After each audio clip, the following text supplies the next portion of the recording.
Ela era a famosa demônio sedento de sangue da história. Para seduzir o jovem, ela usou o sangue de 650 garotas virgens para se embelezar. Hoje vou falar sobre um filme adaptado de uma história verídica, A Condessa. A história se passou na Hungria do século XVII. Uma menina chamada Erzsébet nasceu em uma família nobre e extremamente rica. Quando ela nasceu, ela estava noiva de um menino de 11 anos, Nadasd. Sua mãe era uma mulher de sangue frio. Quando ela estava infeliz, ele espancou o servo e forçou sua filha a assistir o servo sendo torturado. Sua mãe disse que apenas pessoas de sangue frio podiam viver livremente neste mundo. Com a educação dessa mãe, Erzsébet certamente não poderia se tornar uma garotinha inocente e fofa. Aos 12 anos, ela se apaixonou por um servo, os dois provaram o fruto proibido, e ela estava grávida. Isso foi rapidamente descoberto por sua mãe. Ela espancou o servo até a morte, deu a criança para outra pessoa. No ano em que Erzsébet tinha 15 anos, ela era casada com o conde Nadasd de 26 anos. Como condessa, seu talento para gestão financeira também foi evidente. Os ganhos foram todos calculados em baús. Nadasd era uma pessoa extremamente violenta. Ele confiou na luta para construir sua carreira. O casal contribuiu um com o outro. Tornou-se a família mais rica da Hungria. A maioria dos nobres pediu dinheiro emprestado a eles, até mesmo o rei devia dinheiro a eles. Mas não muito depois, Nadasd adoeceu e morreu. Erzsébet entendeu que após a morte de Nadasd, muitas pessoas não se atreveram a confrontá-los antes. Secretamente assumiram toda a riqueza que tinham. Portanto, Erzsébet colocou seu filho aos cuidados de parentes distantes. Ela ficava na Hungria. Como esperado, muitas pessoas começaram a mirar na fortuna dela. Todos eles tinham intenções ilegítimas. Afinal, ela era a viúva mais bonita e rica da Hungria. Houve um conde chamado George que a abordou durante a festa e a pediu em casamento. Erzsébet pensou que sua linhagem não era nobre o suficiente, então ele recusou. Inesperadamente, apaixonou-se pelo filho dele. Istvan tinha 20 anos, tinha um corpo forte, aparência bonita. Istvan também tinha uma queda por ela, apesar de estar prestes a fazer 40 anos. Mas ela ainda mantinha sua beleza elegante. Eles eram como fossem peixes na água. Totalmente incapazes de se controlar, eles começaram a namorar. Essa história se espalhou rapidamente na Hungria. Depois que George soubesse, disse rapidamente a seu filho para terminar com Erzsébet. Mas Istvan logo se apaixonou por essa mulher. Para trazer seu filho de volta ao caminho certo, George usou o nome do filho para escrever uma carta de despedida para Erzsébet.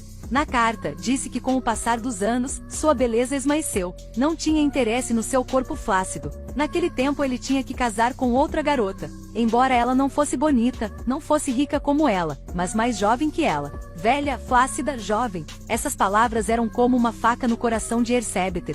Ela começou a tentar freneticamente manter sua beleza. Sua personalidade também se tornou brutal. Em uma ocasião, quando a serva penteava seus cabelos, acidentalmente perdeu um pouco de seu cabelo. Ela bateu forte no servo, sangue espirrou no rosto de Erzsébet.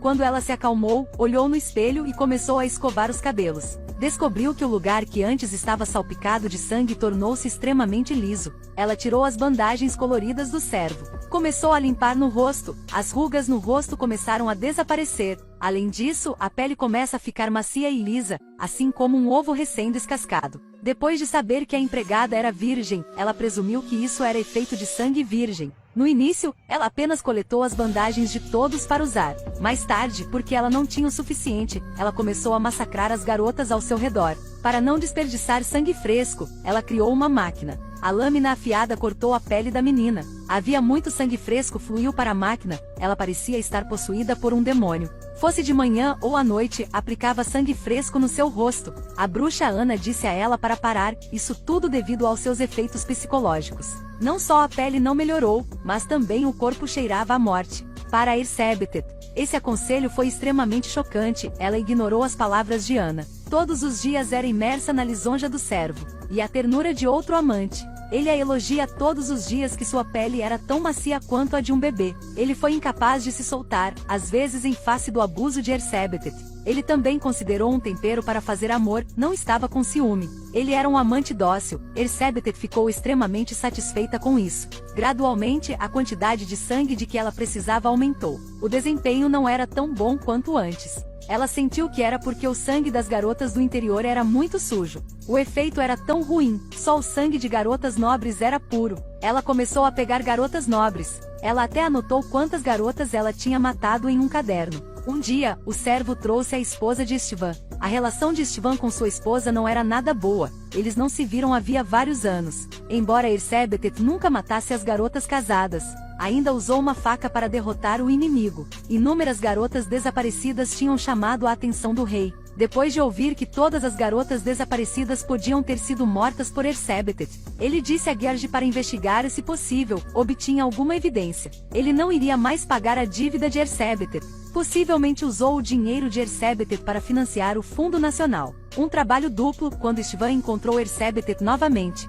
A elegante e charmosa senhora do passado tornou-se um demônio assassino e estava envelhecendo aos poucos. Havia um sentimento indescritível em seu coração. Acontecia que, no passado, Gergi havia personificado Istvan, escreveu uma carta para Ersebetet e depois fez com que o outro amante a atraísse. Então contou a Istvan sobre os dois estarem juntos. Portanto, Istvan pensou erroneamente que Ersebetet havia encontrado uma nova pessoa. Então ele desistiu, casou com outra mulher. Naquele tempo tudo estava diferente. Mesmo que o mal-entendido tivesse sido resolvido, as duas pessoas acabaram de se conhecer, seus sentimentos ainda eram tão profundos quanto antes. Mas ainda não conseguia apagar os pecados de Ersebetet. Porque ele estava aí para investigar o caso de qualquer maneira, não para visitar. Diante das evidências, Istvan não pôde mais defendê-la, apenas aconselhou Ersebetet a confessar. A condessa antes era a mais rica do país, naquele tempo foi uma prisioneira. Ela não queria morrer de velhice nesta prisão escura. Então ela mordeu uma artéria na mão para cometer suicídio. No entanto, ela foi enterrada apenas em uma cova rudimentar. Toda a Hungria estava cheia de alegria, ninguém estava com o coração partido por ela. Apenas Istvan visitava seu túmulo cheio de ervas daninhas de vez em quando. Porque em seu coração, Ersebetet ainda era tão bonita e elegante como quando ele a conheceu. Este é o final do filme adaptado da Condessa Real. Até na próxima vez!